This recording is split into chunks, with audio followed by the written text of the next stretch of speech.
Hey everybody, welcome back to Battle Ready Inc. So today I'm going over probably the second or third most popular deck of the format currently. And I'm talking about Red Ragnaloardmon, okay? Last week we covered Black, okay? And then Tuesday video had Red Ragnaloardmon. And we really got to see it pop off. So this is going to be my interpretation of the deck. It is super aggro. I mean, as hardcore aggro as, pretty much you can make this deck, okay? Let's get into this.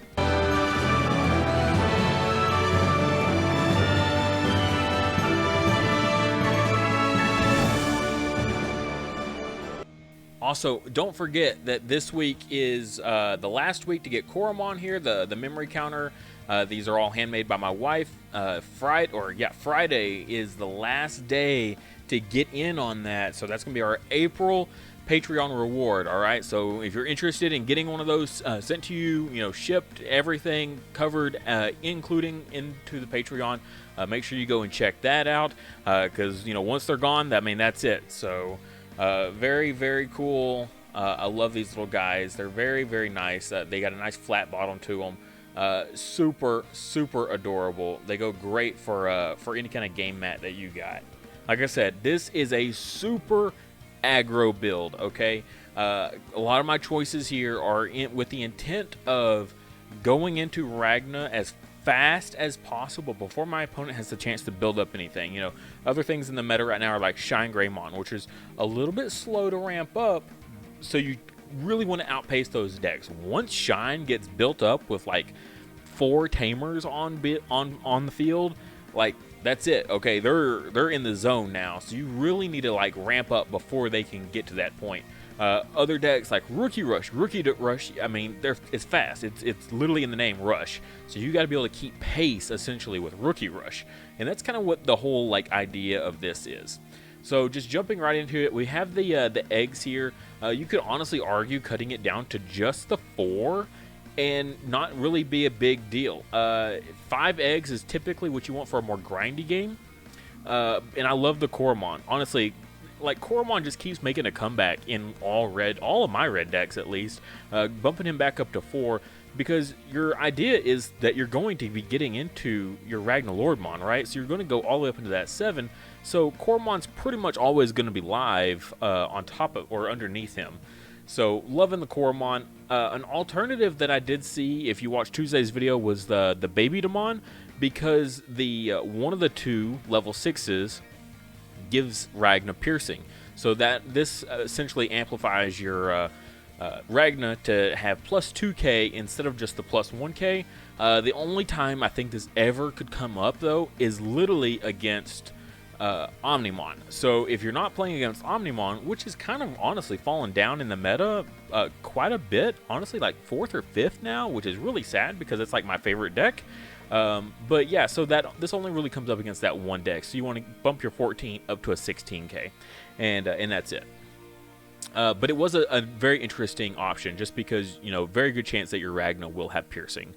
So very, very cool alternate option. But going into our rookies here, we've got the 4 Agumon. Honestly, this Agumon is probably going to be a staple in red for, as long as possible. Because, a plus 1k buff inheritable is just really, really nice. It really is. Even now in the BT5 and even with the BT6 announcements, Agumon is just in every deck. Honestly, he's been in every red deck there is. He's there. So plus 1k, awesome. Next, we got the Zubamon, and right, he is kind of like our starter. He is our foundation for this deck, because you've got the classic revealed top 5 cards on play. So he's a 3 cost, which is pretty standard for a rookie with an effect. Reveal the top 5. You get to add 1 Ragnaloardmon, and you get to add any of the legend arms that has that tag there, the legend arms. You get to add one of those to hand, so you get to add 2 cards essentially to hand, which is really powerful. So one, you only have the 4 copies of Ragnaloardmon. So in any kind of deck where your whole strategy revolves around essentially 1 card, but 4 copies of it, you really need to be able to get that card to hand as fast as possible. And this really helps ensure that does happen, as well as picking another card that goes in your evolution chain. So you've got your 3 on field because you just played it, right?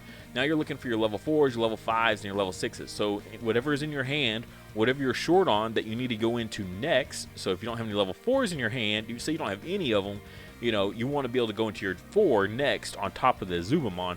So make sure you add a 4. Just makes sense like that.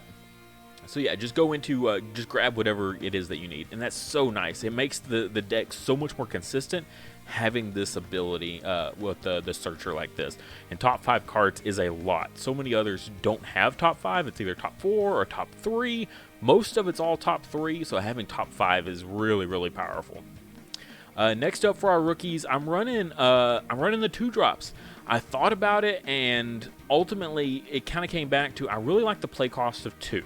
And what really kind of made this decision in my mind is I'm trying to get into Ragna as fast as possible. Nothing else really matters except for either making Ragna really fast or making him really strong. And the 2-drops, we've got the Monodramon as well as the Biomon here, just as 3-ofs for each of them. Is just, it seemed like a good way to go because I'm just trying to get there as memory efficient as possible and as fast as possible. And the 2-drops kind of made it possible for me. The alternative was I thought about the Biomon that gives you the 1 memory. You know, I use it in Alter S, but I don't think it's quite as necessary just because you can essentially go into a Ragna for free almost because of his ability. So the memory game isn't as fundamental and as like crucial because you can just kind of get around it because of their own abilities. So two memory drops is why I went that route, just because we're trying to be really speedy about it. All right, next up we got our champions here. 4 blockers, pretty standard stuff here. Again, Rookie Rush is super popular, and just laying down a single copy of a blocker against Rookie Rush really just shuts them down so tremendously. So I like having a blocker in every deck right now. Just as long as Rookie Rush is just absolutely everywhere, then blockers will probably be pretty much a staple in everything that I build. All right, next up we've got the Zuba Eagermon, right? And this is your Legendary Arms level 4 that we discussed earlier. Inheritable is Security Attack +1 while this Digimon is level 7. Okay, so it's not quite as good as the Greymon, where the Greymon is just anything on top of it gets the Security Attack. This is only the level 7s, but a play cost of 4 is honestly really, really cheap. So I like it a lot. It's great for this deck. I mean, there's not really much else to say. We can search it out, which is great, and then yeah. Next up, I do have the Greymon in here, as well as the Dark Tyrannomon. So it seems to be kind of, just kind of your play style here. If you want to be really memory efficient, then go with the Dark Tyrannomon, because that 1 evolution cost, as well as the 6,000 DP, gets around Alter S. So if they de-digivolve into the Dark Tyrannomon sticks around, whereas the Greymon would get blown up. However, you can't argue that Security Attack +1. Having 2 level 4 options that can get you that Security Attack bonus is pretty nice. It makes the consistency just so tremendous for getting that, that +4, that +5, or +3/+4 Security Attack bonus. So just food for thought. That's why I kind of had it in here as a 2-of for each of these. More of what you prefer. I think both, either or, could be. There's arguments for both for sure. All right, next up, we got our level 5s here, our ultimates. We got the Duramon, which of course is our legendary arm, so that's another target to search out with the Zubamon. So of course we're going to include it just because it bumps up the consistency. It is a 3-cost evolution instead of the 2-cost evolutions that is really popular in like Alter S. So this is a different take of a different option that you can bring, but the consistency is so much more important because just being able to search it out is way better than just a single memory difference on evolution, as well as Security Attack +1. Again, you need the Security Attack bonus. So through and through, searchable as well as amazing inheritable for this deck. Yeah, just blows out the competition of anything else that you would want to run in a level 5 for this deck. Next up, we got the Groundramon. I should also point out this is also only for level 7s. Okay, so it only triggers whenever it's on or underneath a Ragna or an Alter S, either or. But it only works under that. It does not trigger with your level 6s. So don't be just like shooting off with your level 6s, expecting to get these security attack bonuses, because it doesn't work like that. Next up, I did have the Groundramons in here. I got them at a 3 of. Just that 2 evolution cost is really nice. I couldn't really think of anything else, any other level 5s that I preferred over Groundramon. There's the argument for Lavagritamon, but you know how many games I've just had to hard play Groundramon for 5 and just go from there? So many. So I'm not going to discount Groundramon, because that play cost of 5 for a level 5 is just way too good, okay? I only have it a level 3 as a 3 count, because as my 4th or 8th, depending on what you want to view it as, level 5 here is the Skullgreymon. He's a nice tech option, honestly. He's almost like a mini Gaia Force on legs. Like, you play him, you have a level 5 on field, right, to go on top of. So then you can put, your level 6s on top of it next turn and just go off, like, really easily from there.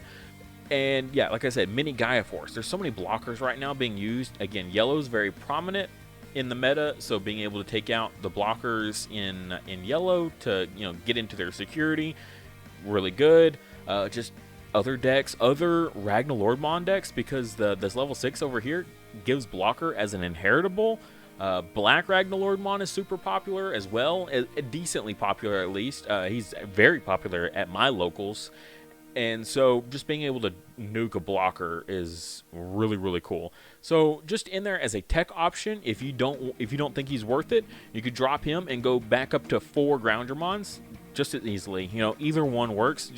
I've just really enjoyed having Skullgreymon. All right, next up for our level 6s, pretty standard stuff here. I went really cookie cutter, like no brain, no thought on this one.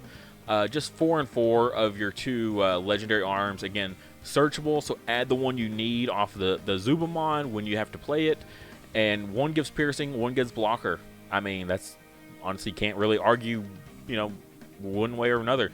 Just the thing that makes it really nice is, being able to add the second one underneath the Ragna to get the evolution into Ragna for free. That's why we maximize out on these, just because you get that consistency of getting into the Ragna for free. So that way, as soon as we go into the Ragna, we can immediately attack with it. And having that piercing, the piercing is what's really, really amazing, especially for the red version, is because even if they block, you still get a massive amount of security checks, and you can still, it doesn't matter if they block you or not. They probably will never block you. I've never blocked a piercing Ragnaloardmon because there's no point. Literally no point. Unless I'm literally trying to protect, an Alter S or something, or an Omnimon, if they're trying to attack and clear that, I might block it just to save my Alter S, but that's it, okay? So, pretty cool cards. And then jumping down here, of course, we got our last Digimon in the deck is going to be Ragnaloardmon himself. As a 4 of, you should not be playing less than 4 Ragnaloardmons in a Ragnaloardmon themed deck. Just no-brainer for sure. He's got, the security attack +1, innate. He's got Reboot, which is really nice in combination with the blocker, so you can, swing in and then punch for a crap ton of damage, and then unsuspend so your opponent can't, run him over. Purple can't, use Devimon or something, like that on him. Omnimon can't run him over, so really, really awesome just to have that Reboot. And also, his when Digivolving, you can put one of these underneath him so you can have 2 level 6s, and that way it reduces his cost by 3. So now you're swinging in for free, essentially, because he's essentially an evolution cost 0 now. 14k, very easily to bump him up to 15 or 16k if you have both the Agumon and the baby underneath. That puts him at the 16k, which if you have that combination, and it makes the baby Demon really kind of pointless. All right, and then our last little bit here is kind of just, nice little neat tech, and we got the Tai Kamiya. Okay, so he's our memory fixer. He's a play cost of 4, but if you play him early on, if you can play him first turn, you're going to get so much value out of him for the entire rest of the game that it's no competition. It's no joke of how, powerful it is to get this early on. So we got it at a 2 of. Also, if they hit it in security and you get to play it for free, even more value. In addition to that, all of your red Digimon with 4 or more Digivolution cards get security attack +1. So if you combine all these together, the tie, the Ragna's innate +1, the where is he? The Duramon. So now we're at +3. The Zubamon or the Greymon, if you choose to run the Greymon, right? So now you're at +4, and his regular attack. So you get 1 regular attack and then +4 security. You can literally clear your opponent's entire security and swing for game with one of these super cheap 2-cost rookies. That's what I really like about this strategy, is that you can set up an OTK super easily. Just, it's all over the place in this deck. So many different, like, easy ways to get it done. You know, you can, by the time you get into your Ragna, you'll have multiple, you know, turns of setting up other things as well. You know, you only need 1 more Digimon.